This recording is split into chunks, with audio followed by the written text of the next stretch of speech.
Automation and AI are transforming the job market by automating routine tasks and creating new roles requiring advanced skills. Automation uses technology to perform tasks without human intervention, while AI focuses on systems capable of tasks needing human intelligence, like visual perception and decision making. Automation impacts sectors like manufacturing, healthcare, customer service, education, and finance. It enhances productivity and reduces costs in manufacturing, streamlines diagnostics and patient care in healthcare, handles routine inquiries in customer service, personalizes learning and education, and improves efficiency in finance. Adapting involves upskilling in digital literacy, data analysis, and AI integration, and reskilling for new roles. Lifelong learning through online courses and training programs is crucial. Strategies include staying informed about AI trends, embracing technological changes, seeking growth opportunities in AI-driven industries, and networking for career support. Adaptation ensures individuals remain competitive in an evolving job market.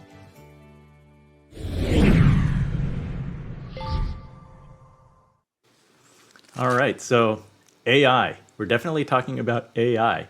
Charlene, how can workers develop the necessary skills to stay relevant in an increasingly automated job market? Well, first of all, I always like to say that AI won't replace you. It's someone using AI who's going to replace you. So the sooner you can get these skills, the better off you will be. And I think of three areas in particular to focus on. One is about creating content, writing, presentations, audio, video. Really, anytime you are being called on to create content, learn how to use that, use AI in those opportunities too. The second area is in the area of research. So our instinct when we have to do research is to go to Google.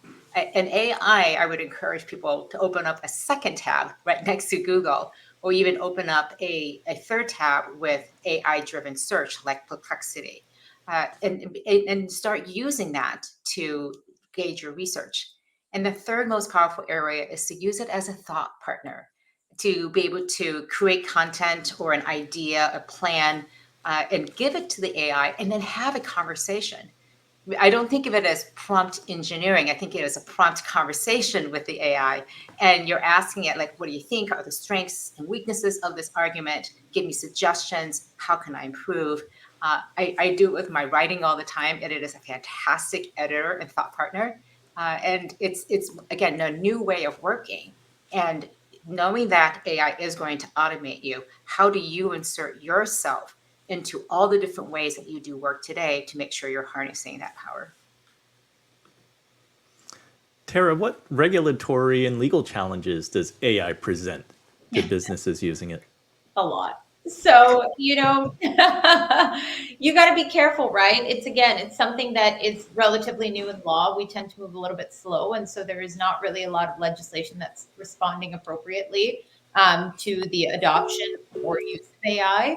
And so, I think the most obvious are cybersecurity issues and, disclosing client information. And so you have to ensure that whichever AI system you're adopting into your practice is vetted. You have to ensure that, there are certain liability issues. If some sort of leak were to occur, liability issues that the AI system would have to deal with and not your organization.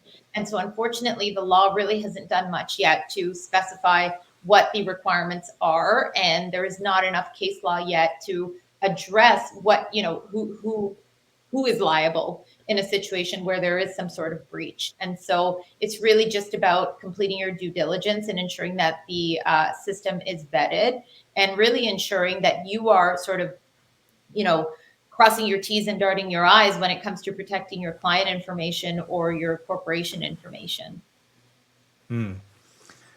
Krikey, how can companies maximize the benefits of Gen AI in the workplace? Yeah, very good question. I mean, I think there's an element of automation there, right? Where generative AI and large language models can really help you reduce some of the repetitive, mundane, routine tasks. But to Charlene's point, I think some of the power in it is using it as a thought partner, right? Using it as a sparring partner. In management consulting, we always talk about kind of cycles, right? And using generative AI can help reduce cycles. You can kind of have more, you can get to output more quickly. But I think the key there is the applicability, right? That higher level thinking is still hard to do without a human oversight, right? You can have a junior analyst create a wonderful synopsis of a 3,000 page report, but somebody still needs to kind of sanity check it, logic check it, fact check it, and then tie it into the greater picture, right? At the moment, it's hard to pull in all of those different external factors into having AI generate that output. Now, what can, specifically what can AI do, especially today, especially in financial services? You see a huge amount of investment and thought around things like customer relationships, right? Chatbots, conversational commerce. But then you also see a lot of things around pattern recognition, right? Which is essentially fraud. So how can we use something that's better at recognizing patterns than we currently are as humans to mitigate fraud is a huge thing in financial services. So it's trying to use AI's strengths for where it's most useful. And a lot of it is often because you can get more cycles out of it. I can have an AI try something 10 different times, which is a lot faster than having a graphics design editor try and create 10 different pictures, right? That takes, but you can get closer and closer and hone closer and closer to what that final product is. It's one of the big assumptions here, which is kind of an interesting concept in overall, is that the end consumer or the end decision maker is a human, right? If you assume that the end decision maker is a human, then cycles are helpful if they help you get towards that final human decision maker. Now, there's the flip side of that coin is there's also an entire economy where it's not a human decision maker. And so then you're optimizing and building a completely different animal. So I just love throwing that in there because it's a very different opposite perspective because people often view AI as how does it help a human, but it can also help a machine. Yeah, that's a great point. And I think over time it will be more and more often that the machine may be making more decisions. Al, you were going to add? Yeah, no, I was going to just piggyback real quickly 2 points from what Krikey said. So to illustrate his point about the management consulting piece, I think one of the most interesting pieces of early research I've seen out there, there was a study done by, I believe, Harvard, Wharton, and the Boston Consulting Group, where they studied about 7% of BCG's consulting workforce and ran an experiment where they had a bunch of people who gave them a bunch of tasks that was relevant work that they were supposed to do without AI. And then they had another group where they allowed them to use generative AI. And they basically did some controlled testing to kind of see what were the outputs. And they had humans kind of judge the final outputs. And so the net of what they found was that based off of the judgments, they found that the people who used AI in conjunction with kind of human thought tended to produce the most creative and most innovative results. And the people who used AI almost as like a default without really thinking about it tended to come up with stuff that wasn't necessarily as novel. It wasn't necessarily as innovative. It still got the thing done.